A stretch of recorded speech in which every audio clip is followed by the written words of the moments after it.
A very good morning, good evening, good afternoon. Why do I normally say that? I say that because people are listening to the live signatures radio from across the globe, and therefore the timings are totally different. And even if you're listening to me from one particular location, you're not listening to me in the morning, okay? Some people are listening to me in the afternoon, some people in the evening. So good morning, good evening, good afternoon, ladies and gentlemen, or boys and girls, whatever place it is you're tuned on to the live signatures radio. This is a daily show where we talk about purpose, productivity, and resilience. You found us in the middle of a series where we're talking about despair, the things that bring despair in the new year, and how we can be able to deal with them. 5 things actually. And today we're going to learn that baby, and then tomorrow we're going to start discussing how exactly we can start dealing with these causes of despair in our lives. So today, stay tuned as we wind up.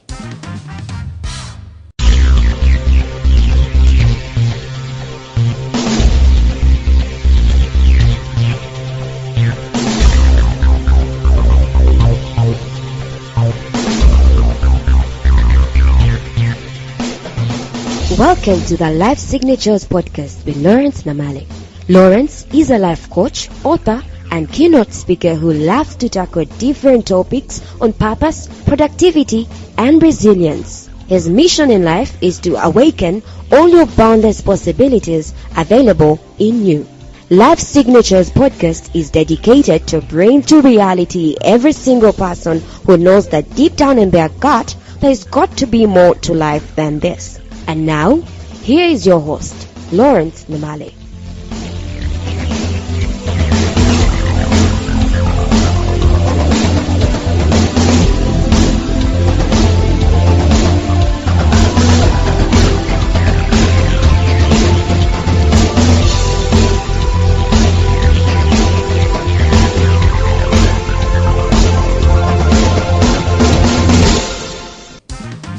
Let us get started by doing a recap of what we've been discussing. What are these 5 things that cause a despair in the new year?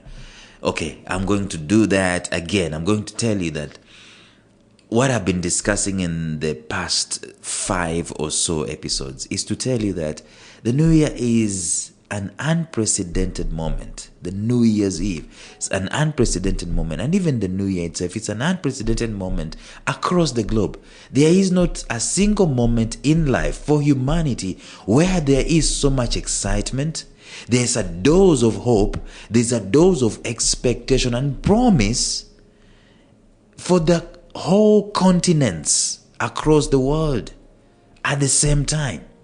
It's such a seriously spiritually heightened moment. And I know at times there's some people go into the dark world and they do stuff in the new year, but still they're doing that in expectation of something to go better for them, the year to turn out better for them. And it's a good thing. It's a good thing. But let me tell you this, the New Year celebrations are not necessarily comparable to any other celebrations because we've not necessarily achieved anything. When you graduate from high school, you've achieved a high school certificate. From university, you've gotten a degree. From university again, you've gotten a master's or a PhD. And there is a celebration because there's something tangible that has been accomplished. But the new year, you've not accomplished anything. You've just lived much more. And now we have an opportunity to restart afresh. Okay, to restart afresh is not good English, but we have an opportunity to restart. We have an opportunity for a fresh start. And this opportunity is always filled with hope, filled with expectations, filled with promise. But, there's always a but. At the end of the celebrations, 2nd of January, what happens? You come face to face with the reality on the ground. And this reality on the ground can be despairing for some people, depending on several things. And I've just mentioned 5. I'm just dealing with 5 in these episodes. The first one is disappointment. You've been disappointed before, and therefore you think, ain't gonna do nothing. I'm not going to try again because I want to avoid being disappointed. Disappointments are very debilitating. Okay? Let me just go to a very crude example here. Okay? So you get married, and you know that what comes alongside the package of marriage is what? Is sex. And therefore you do everything that you can, and you attempt to initiate sex with your spouse, and they flatly turn you down. You know what that is? It is a disappointment. And you try again another day, and the pattern repeats itself. You are turned down. Or whatever it is that they do, they are cold and, not necessarily enthusiastic about it. You get disappointed. Do you know what disappointments normally do to people? They make decisions. They say, I don't want to try here because I remember how disappointed I was. I don't want to be disappointed again. So, wachaikai, the Swahilis normally say, leave it alone. Let the sleeping dogs lie. Or they make a decision not to find the help from the same location that they asked. They make a decision to leave it, but to go elsewhere where they will not be disappointed. So one of those things in the new year, one of those caricatures in the new year that people need to deal with is disappointments. And you can go back in the episodes and you can just check it out and see what we said about that. The second thing is fatigue. People are overworking, and I'm one of them. People are overworking, and you don't get time to rest. But you see, let me tell you something about me. I treat my sleep militantly. As in, I've got to be on bed by 9. Because I know by 5 I'm awake and I'm working like a donkey or like a horse. Alright, and some people normally will say, you think that is working? That is not working. I mean, some of us will sleep for 6 hours. Some of us will sleep for only 5 hours. Well, let me tell you something. You are not a machine. You'll wear out sooner or later. You'll die early. Take care of that body of yours. So if you're fatigued in the new year, there could be some reasons. We talked about this. First of all, probably you're not planned. You're just attacking the day like a bird flying out of the nest. You don't have any plans. And therefore you find yourself firefighting, helter-skelter, jumping from one place to another. Very many incomplete things. And one of the things that causes mental fatigue, emotional fatigue, is incomplete activities, incomplete responsibilities. You've not finished them. Anyway, you go back to the episodes and just review. The third one is despair itself. A mental state of despair. You don't see a respite. There's no hope. There's no expectation in your life because of one thing or another. And so it's like you've become your own undertaker in life, nailing coffins in your life and saying there is nothing new that is going to come in this year. Nothing exciting is going to come in this year. As in, no progress is going to be made this year. I have tried all these 30 years. I've tried all these 50 years. I've tried all these decades. Nothing has happened. So you are in despair. You see no reason for being alive tomorrow. But there is hope. We talked about that. You can go back and you can review, because we say that for the most part despair is always illusionary, and one of the things that can kill despair is action. Take action. And then yesterday we talked about laziness. People are just lazy. People are in a holiday mood. I don't know how long you're going to be in a holiday mood. The more the world is moving very fast. Get out of that slumber and start working. Right? Start doing stuff. Even if you don't have work that you've been conscripted to do, you've been employed, find something, be active. Otherwise, laziness will lend you despair. But then lastly, I want to talk about this even as we come to a close. The thing that causes people to despair in the new year is normally distractions. You want to tame a lion? Have you ever seen they draw a stool?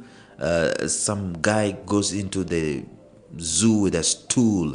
I'm told that the reason as to why they use a stool is that the animal that they want to tame looks at the four-legged stool not as one object but as four objects. And the mind of this animal is to make a quick plan on how to attack. And animals, especially those ones who hunt, they normally segregate or isolate, let me use that word, they isolate their prey.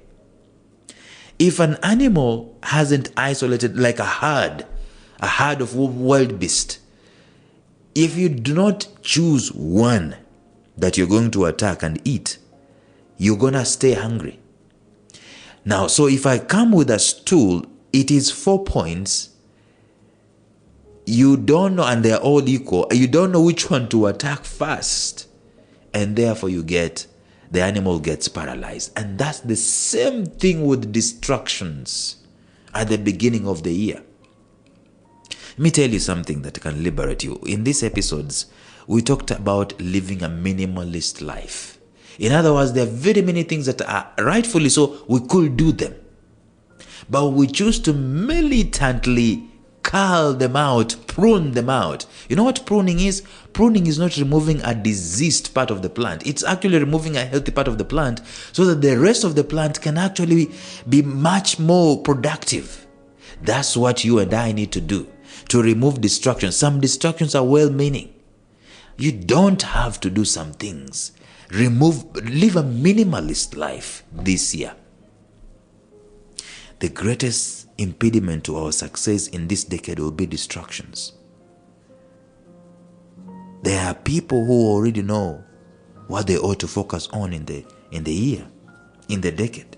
The problem is that they have not yet started out because they are distracted. We have millions of distractions daily. You don't even need to look for them. They look for you. The moment your eyes actually pop open, you're already distracted. If we shall overcome any personal slump or paralysis in the new year, it is important that we take care of any distractions in our lives with a matter of urgency and militantly. You remember that matrix of important, not important? Okay? Urgent, not urgent? That matrix? There's some things that are so urgent, but they are not important, and those are the things that you're doing daily. You're distracted. We need to do those things that are important and probably urgent. Important and urgent. And we focus on them. There are some things that you can be able to delegate. There's some things that we don't even need to bother ourselves doing. Things like watching series or movies for 4 hours a day. Don't need that in your life. You don't need it to be productive. So we've come to a close of this small mini-series where we've been talking about the 5 ways we get disillusioned. 5 ways we get disillusioned in the new year. 5 ways we get despair in the new year. And in the next series, we're going to be talking about reasons why this is so and how we can be able to deal with them. But until then, bye-bye.